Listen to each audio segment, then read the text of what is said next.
from the distinguished representative of Sri Lanka, Sugeeshwara Gunaratna. The floor is yours, sir. Thank you, Mr. Chairman.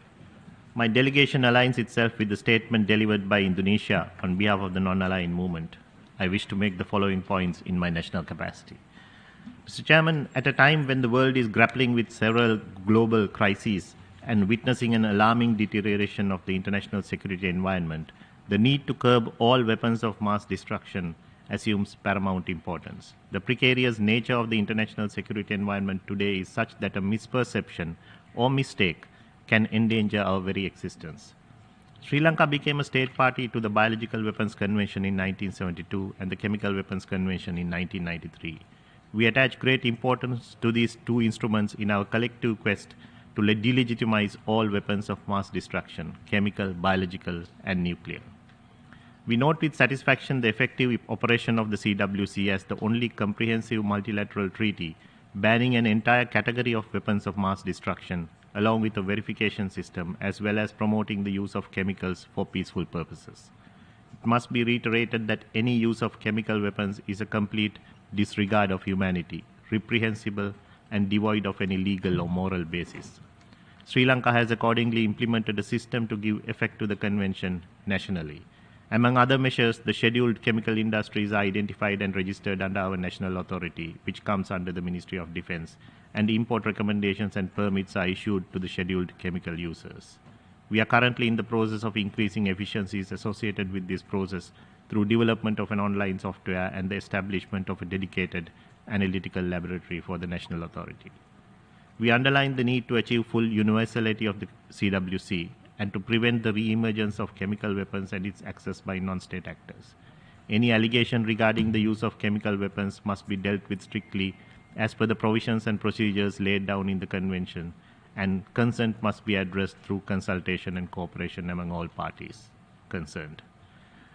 Mr. Chairman, the Biological Weapons Convention is a vital component in the legal architecture to combat weapons of mass destruction. However, the lack of a verification system continues to pose challenges to its effective implementation. Sri Lanka shares the position of the NAM on the need to strengthen the full implementation of the convention, including through negotiation and conclusion of a legally binding protocol, setting out modalities to ensure implementation of all articles of the convention in a balanced and comprehensive manner. The need to enhance international cooperation for peaceful purposes should be underlined. Mr. Chairman, in a nutshell, what is sought is a harmonized international legal regime that ensures biosafety and biosecurity. The terms biosafety and biosecurity has today come to encompass not only laboratory biosecurity, but biosecurity which addresses deliberate threats from terrorism as well as naturally occurring biological threats. The thinking appears to be that biosecurity is not limited to protecting laboratory-based pathogens and toxins from theft, as dangerous pathogens are not only located in laboratories but can also be found readily in nature. Bioterrorism and the spread of high-containment biological laboratories around the world with pathogenic agents of concern are located primarily within the laboratories, and the improvement of security in the laboratories must be of paramount importance. We have witnessed and experienced the catastrophe of a pandemic, and we cannot afford to have another.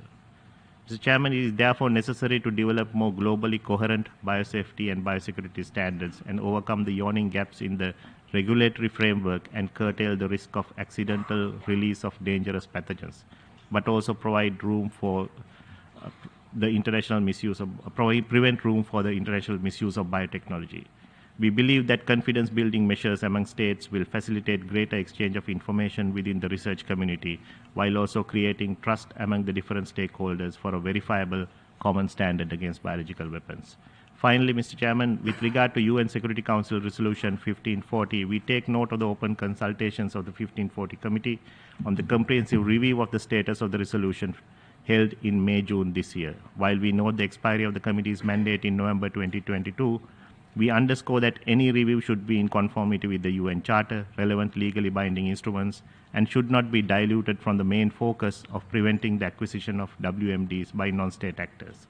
The government of Sri Lanka has steadfastly and consistently supported global initiatives to prevent the proliferation of all weapons of mass destruction. As a country that has experienced and suffered from 3 decades of ruthless terrorism, And as a nation that has successfully eliminated terrorism from its soil, Sri Lanka fully understands the danger of weapons of mass destruction falling into the hands of non-state actors. Sri Lanka continues to take measures with the participation of all stakeholders concerned to implement the resolution and is a state party to 12 international conventions aimed at preventing the spread of terrorism. I thank you, Mr. Chairperson. I thank the distinguished representative of Sri Lanka for his statement.